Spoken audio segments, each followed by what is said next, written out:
Hello friends, welcome to Manu Law Classes. मेरा नाम गौतम दीक्षित है. Now friends, in this video we are going to discuss the important news from the Hindu edition of 30th January 2023. Now some of the important news which we are going to discuss is first of all हम यहाँ पे short selling का मतलब समझेंगे. ठीक है, short selling का मतलब क्या होता है वो अभी हम समझेंगे और साथ में हम एक बार फिर से रिवाइज करेंगे कि फॉलो ऑन पब्लिक ऑफरिंग क्या होता है. ठीक है ना, फॉलो ऑन पब्लिक ऑफर. ये दोनों जो न्यूज़ हैं it is related with the Hindenburg and Adani news which we are reading from the past few days. हमने इस न्यूज़ के बारे में पढ़ा था जो फ्रंट पेज पे ही है, हम दोनों यहाँ पे ही कर लेंगे. अलॉन्ग विद दैट हम आज एक एजुकेशन से रिलेटेड बहुत ही इंपॉर्टेंट रिपोर्ट करेंगे यूनियन मिनिस्ट्री ऑफ एजुकेशन का. फ्रेंड्स, कुछ दिन पहले हमने एक रिपोर्ट किया था that is called as annual status of education report, ASER. इस रिपोर्ट को कहते हैं ASER, annual status of education report. भाई ये जो रिपोर्ट है वो यूनियन मिनिस्ट्री ऑफ एजुकेशन नहीं निकालता है, वो निकालता है प्रथम NGO. ठीक, और ये जो असर है it's talks about the level of school education, खास करके एनरोलमेंट और फाउंडेशनल लिटरेसी कितना है, बेसिक न्यूमेरेसी स्किल्स कितने हैं, वो इसके बारे में बात करता है. बट टुडे जो रिपोर्ट आज हम पढ़ने वाले हैं it is about the higher education, that is all India survey of higher education. ये जो रिपोर्ट है ये यूनियन मिनिस्ट्री ऑफ एजुकेशन निकालती है. तो यहाँ पे हम हायर एजुकेशन के बारे में पढ़ने वाले हैं कि यहाँ पे एनरोलमेंट क्या है, कैटेगरी वाइज एनरोलमेंट कितना हुआ है. All this we are going to study in this report. Okay, अब चलते हैं हम न्यूज की तरफ. ठीक है, फर्स्ट इज एक न्यूज ले लेते हैं उड़ीसा से, that Orissa minister shot dead by former security officer. तो यहाँ पे Naba Kishore Das, okay, he was Odisha's health and family welfare minister Naba Kishore Das. So he was shot dead by his former security officer. Okay, he was the assistant sub inspector of police in Bajrang town in the state. Okay, तो यहाँ पे ये Gopal Das, okay, he was posted at the Gandhi Chowk police outside outpost of the town. Okay, तो यहाँ पे आपको बस एक नाम बस याद रखना है, the minister's name who has been shot dead, okay, from Odisha. Now let's come to the news, that is Hindenburg report driven by an ulterior motive says Adani Group. तो यहाँ पे अगर हम देखेंगे कि अब जो अहमदाबाद बेस्ड जो अडानी ग्रुप है they have given their explanations. They are saying that the allegations जो हिंडनबर्ग रिपोर्ट ने लगाया है, हिंडनबर्ग जो है वो एक शॉर्ट सेलिंग कंपनी है US की, उसने जो एलिगेशंस लगाए हैं अडानी ग्रुप के ऊपर वो है stock manipulation and accounting malpractices. Okay, तो यहाँ पे द रिपोर्ट इज सेइंग, जो अडानी ग्रुप ने जो क्लैरिफिकेशन दिया है, they are saying that it is attack on India and its independent institutions including judiciary. ठीक है, and attack on India. They say that this is not merely an unwarranted attack on any specific company but a calculated attack on India, the independence, integrity and quality of Indian institutions and the growth story and ambition of India. ठीक है, तो ये Adani group के report ने Hindenburg report के बारे में कहा है.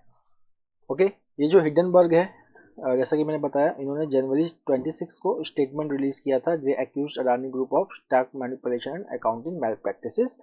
And now see, Adani group जो है वो ये रिपोर्ट जो है it has triggered a sell off in the group stock which comes at a time when Adani enterprises the group's flagship firm has launched a ₹20,000 crore follow on public offer.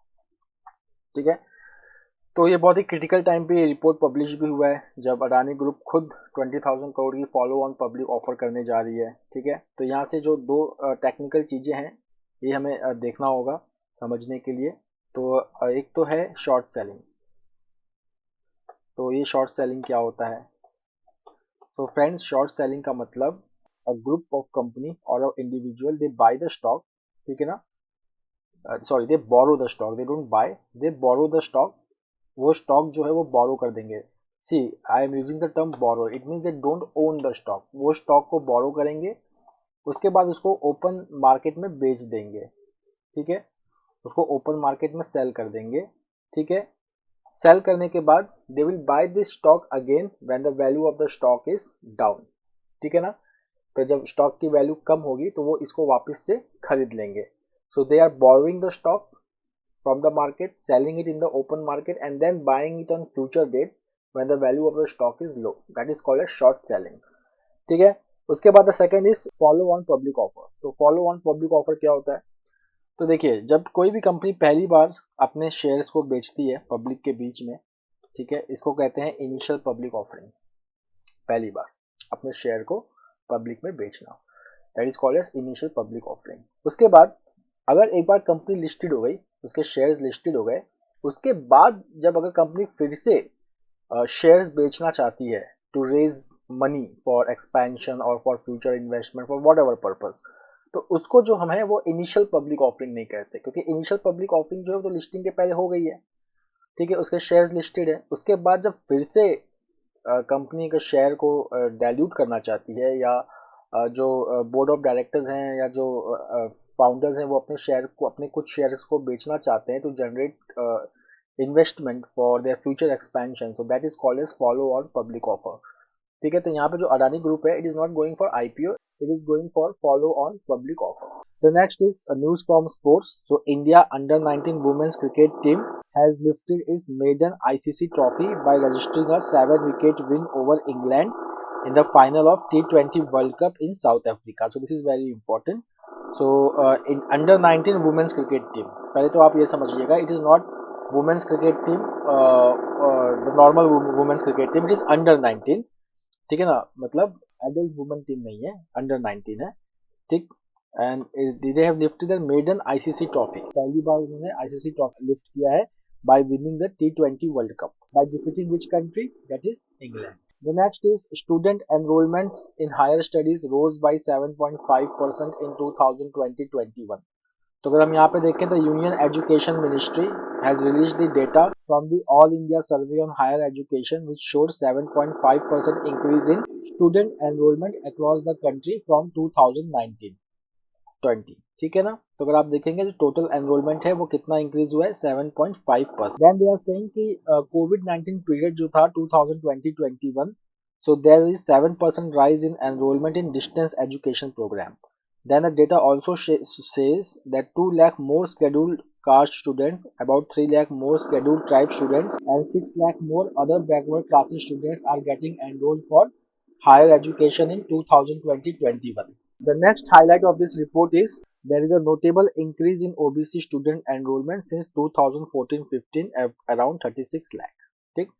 उसके बाद अगर आप देखेंगे कि एब्सोल्यूट नंबर पे जो है वो तो नंबर बढ़े हैं, बट प्रपोर्शन वाइज अगर हम देखेंगे तो अगर प्रपोर्शन वाइज हम देखेंगे तो नंबर डिक्रीज हुआ है। For example, if you will see that the increase was noted in absolute numbers, the proportion of scheduled caste students dropped to 14.2% in 2020-21 from 14.7% the previous year, and the proportion of OBC students to 35.8% from 37%.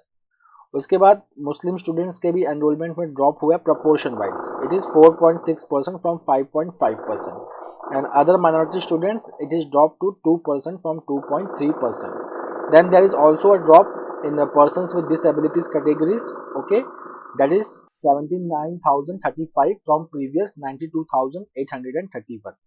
But if you will see the female enrollment, it has increased to 49% of the total enrollment in 2020-21 compared with 45% the previous year. This is, so our proportions mein we are seeing the decrease, but for female it has increased. Now if you will just see the gross enrollment ratio for, we are continuing, we are doing all India survey on higher education only. So the gross enrollment ratio for all enrollments increased by over 2 points to 27.3. The next is the highest enrollment was seen at the undergraduate level, which accounted for 78.9% of all enrollments, followed by postgraduate level, which accounted for 11.4% of the total enrollment. उसके बाद undergraduate enrolment में the most popular course is bachelor of arts program which saw 104 lakh enrollments, followed by Bachelor of Science courses where 2 women outnumbered the men. Then the third important is the Bachelor of Commerce courses where women accounted for 48.5% of enrollments. but अगर हम देखेंगे bachelor in technology and bachelor of engineering courses, तो women का जो percentage है वो बहुत ही कम है, that is 30% of all enrolments. उसके बाद अगर हम देखें at the postgraduate level, the most popular courses remain are social science stream where women accounted for 56% enrollments in 2020-21 after science courses. okay, where women accounted for 61.3% of all enrollments. The next is at PhD level, the most popular course was in the field of engineering and technology, followed by science, where women accounted for less than 50% of enrollment, which is 33% for engineering and 48.8% for science. अब अगर हम STEM की बात करें, that is science, technology, engineering, mathematics, here the women are lagging behind, okay, who accounted for 56% of all enrollment in this field. अब देखिए अब teachers की बात करेंगे और यूनिवर्सिटीज़ की बात करेंगे तो सी during 2020-21 the number of universities has increased by 70 and the number of colleges has increased by 1453. There has been maximum increase in state public universities and state private universities. Okay, the next is that about the teachers. तो teachers का जो number है वो बढ़ा है, but SC/ST teachers are still underrepresented. Then 75 women teachers to every 100 male one across the institute in the country, and the teacher pupil ratio was at 27 for all universities, colleges and standalone institutions, and at 24 if only regular mode is considered. Okay, now if we will see the ratio, the best ratio of teacher pupil ratio was found in Tamil Nadu and Karnataka. The next is lessons from Ukraine war. UAV missiles are likely future threats. तो army ने अपना study पूरा किया है Russia Ukraine conflict का, और army ने पाया है कि फ्यूचर में जो सबसे बड़ा थ्रेट होने वाला है that is missiles and unmanned aerial vehicles, and इसको न्यूट्रलाइज करने के लिए किसकी जरूरत पड़ेगी, हमें इंटीग्रेटेड एयर डिफेंस की. तो they are talking about Ukraine. So for ground-based air defense, the most important aspect is survivability against suppression and destruction of air defense operations. So here they are saying कि ground-based air defense के लिए SEAD की ज़रूरत पड़ेगी. जैसे कि Russian air force they attempted to gain control of Ukrainian air space, ठीक है, बट यूक्रेन का जो man portable air defence system था, okay, they gave a heavy casualty to Russians. So Ukraine का जो GABDs था, they shot down almost 50% of Russian cruise and ballistic missiles launched against multiple targets. Okay. उसके बाद यहाँ पे अगर हम देखें तो DRDO इसके लिए क्या प्रिपेयर कर रहा है. तो see the defence acquisition council which met on January 10 had given its approval for procurement of very short range air defense system which is VSHORAR infrared homing missile system. उसके बाद at the short range level army has the indigenous Akash surface to air missile system.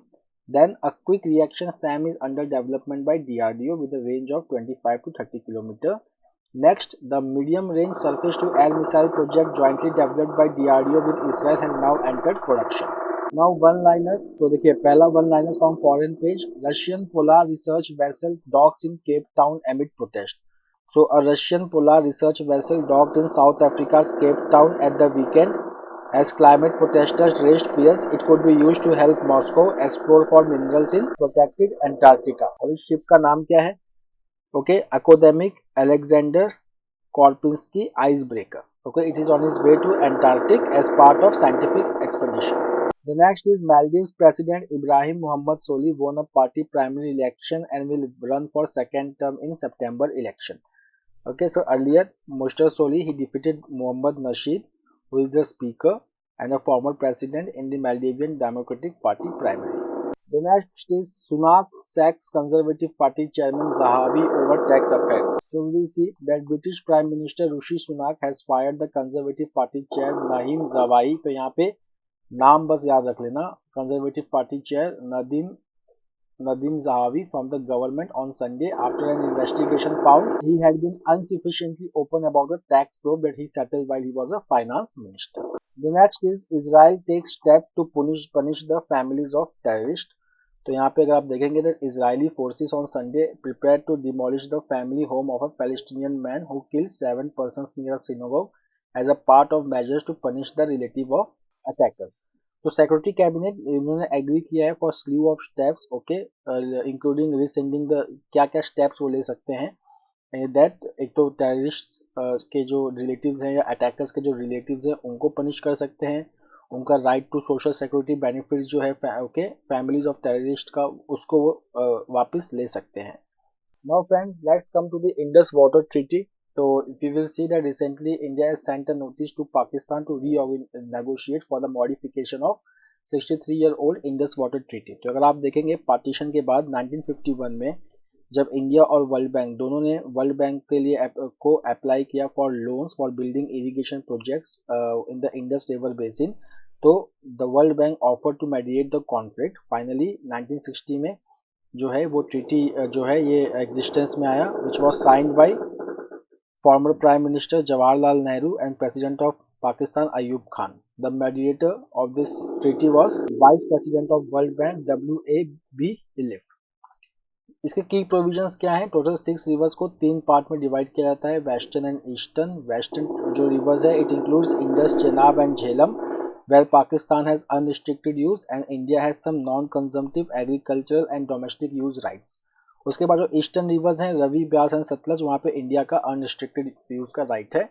Second, it says that both the countries they have to establish permanent Indus commission which will serve as a forum for exchange of information and of dispute resolution. उसके बाद अगर आप देखेंगे annexure D of the IWT, it allows India to build run of the river hydro projects, okay, and the treaty also allows Pakistan to raise objections over such projects being built if it does not find them to be compliant with the rules. अब यहाँ पे 2 hydroelectric power projects है, एक Kishan Ganga river पे which is tributary of Jhelum river. The work started in 2007 and Pakistan started raising the objections related to decrease in height from 97 to 37 meters. After that, when India agreed to that, then in 2010 Pakistan took the matter to International Court of Arbitration at The Hague. Okay, then also the court gave green signal for the project, but then the Pakistan approached World Bank 3 years later in 2016 and again in 2018 to object the design. But finally the project that is Kishan Ganga was approved in 2018। उसके बाद एक दूसरा project और है, Ratle hydro electric power project on Chenab river. तो इस पर भी इस्लामाबाद ने रिपीटेडली कंसर्न रेज किया है कि इसके वजह से क्या होगा कि इस प्रोजेक्ट की वजह से India can divert the water by creating the artificial water storage. अब देखिए इंडिया क्या कहता है, इंडिया कहता है कि इन 2 प्रोजेक्ट्स पे डिस्प्यूट 2015 से चलता आ रहा है, okay, and Pakistan is asking for the appointment of neutral expert. But in 2016, Pakistan changed its request and requested that the arbitration court should examine the issue. तो इसके बाद India followed this up by sending its own request to appoint an neutral expert. अब India कहता है कि that Pakistan has unilaterally change the dispute resolution mechanism and we charged under Indus water treaty and hence there is a need for renegotiation. The next is command postings for women officers in the army. Okay, तो यहाँ पे the army has started the process of selection of women officers to command assignments in the rank of colonel, okay, based on the Supreme Court's 2020 judgment which allowed for the permanent commission and command posting to women officers in all arms and services but other than combat में नहीं होगा. तो army ने इसके लिए क्या किया है, army has conducted a women officer special number 3 selection board for promotion from the rank of lieutenant colonel to colonel. तो एक बार कर्नल बने तो कमांड पोस्टिंग वुमेन को मिल सकती है. Total 244 women officers are considered for promotion against the 108 vacancies. Okay, so if you will see that they will be promoted in various branches like armies and services which include engineers, signals, army air defense, intelligence corps, army service corps, army ordnance corps, electrical and mechanical engineers. Okay, तो अब हम देखेंगे what is command posting. तो अगर आप देखेंगे कि 2008 तक apart from medical and dental streams the army had granted permanent commission for women officers in education corps, judge advocate general.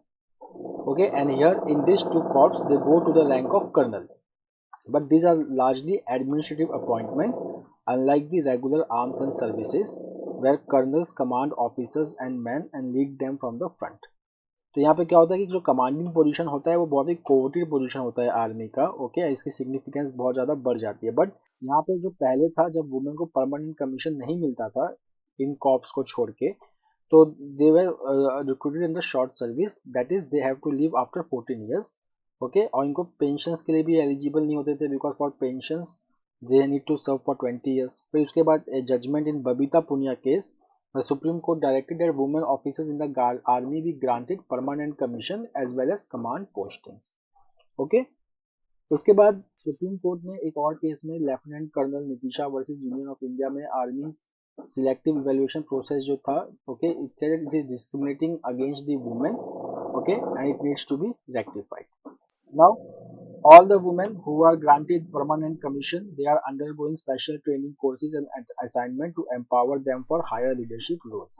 So for the first time, okay, 5 women officers have cleared the Defense Services Staff Course and Defense Services Technical Staff Course exam. So these developments, it will allow women officers to assume challenging leadership roles akin to their male counterparts and also to go further up to the rank structure. Then the next is women are being inducted in the ranks of sailors by the Navy under the Agnipath scheme, and they will soon be deployed on board warships, while the Army has inducted women as soldiers in the Corps of Military Police. So these are the new developments related to women in defense forces. Now coming to the Australian Open. ठीक है, Australian open, तो Australian open once again has been won by Novak Djokovic.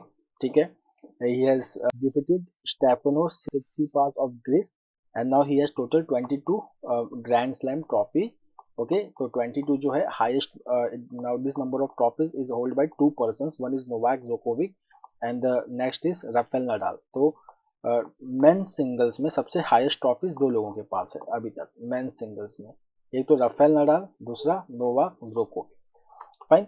उसके बाद अगर हम women's की बात करें तो Aryna Sabalenka from Belarus, she has defeated her counterpart Elena Rybakina from Kazakhstan. It was her maiden grand slam win.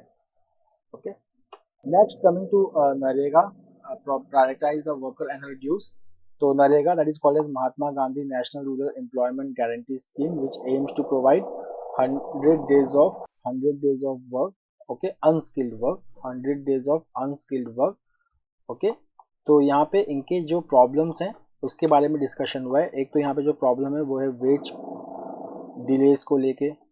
Okay, उसके बाद फंड्स को लेके, ये फंड्स का जो क्रंच है. ठीक, जैसे कि कुछ स्टेट्स हैं उनके पास फंड नहीं है, तो जो डिमांड होता है जब जॉब का, ठीक है, तो when workers they demand the job तो they can not get the job because there is scarcity of fund. तो वेज डिलेज में अगर आप देखेंगे तो यहाँ पे वेज डिलेज का एक रीजंस है जो नई चीज़ें जो अडॉप्ट की गई हैं. फॉर एग्जांपल अगर आप देखेंगे कि वेज पेमेंट क्लियर करने के लिए कम से कम 7 साइंस चाहिए होते हैं. ठीक है, जिसकी वजह से डिले बहुत ज़्यादा होता है. उसके बाद अगर आप देखेंगे रिफॉर्म्स जो होते हैं, फाइन, तो यहाँ पे ये है कि that there is a need to implement to strengthen the implement capacities where expenditure is low. कि जहाँ पे स्टेट्स कम खर्चा कर रही है नरेगा के, उनका कैपेसिटी बढ़ाना है so that they can implement the projects related to मनरेगा. ओके, उसके बाद अगर आप देखेंगे कि मनरेगा का एक फ़ायदा ये है कि that there is enough evidence to show that NREGA is fairly well targeted benefiting the poorest specially scheduled caste and scheduled tribe families, but there is a scope of improvement. जैसे कि panchayat, block and district where employment of SCs and ST families is lower than their proportion in the population, that must be identified. Okay, similarly panchayats where the average wage being paid is lower than the notified wage rate, that must be identified as well. Okay, उसके बाद देखेंगे कि central government ने कुछ reforms introduce किए हैं मनरेगा में, like electronic fund management system, geo tagging of assets and national mobile monitoring system.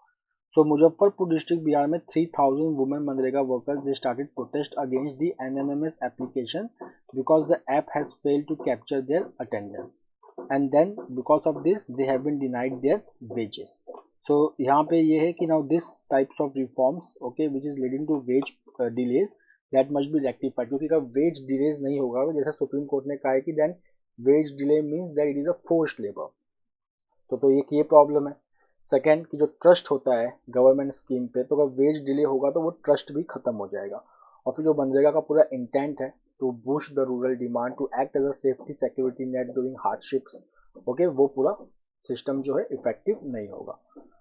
तो यहाँ पे रिफॉर्म्स इन मनरेगा, they must prioritise the access of workers to entitlements with ease and dignity rather than focus on administrative and physical efficacy alone.